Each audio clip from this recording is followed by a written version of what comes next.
Jo, fotka zámků hodně pomůže, ale sama někdy nestačí. Čau, já jsem Michal z Connectu.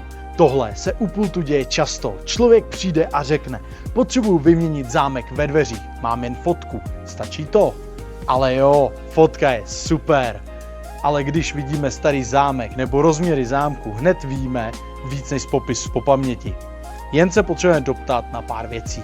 Jaká je rozteč, jaký je zádlap a jestli je zámek na obyčejný klíč nebo na vložku. Protože zámek do dveří není jen jeden. Jiný je zámek na klíč, jiný na vložku a když nesedí rozměr, doma ho prostě nedáš do dveří. Takže postup je: vyfoť zámek z jedné strany, poměř rozteč a zádlap, nebo ho ideálně přines sebou. U pultu se doptáme a ukážeme ti varianty a klidně ti půjčíme zámek, když si nebudeme jistý. Cílem je, ať sedí a máš co nejdříve hotovo. Přijď s problémem a odejdi s řešením. Ahoj!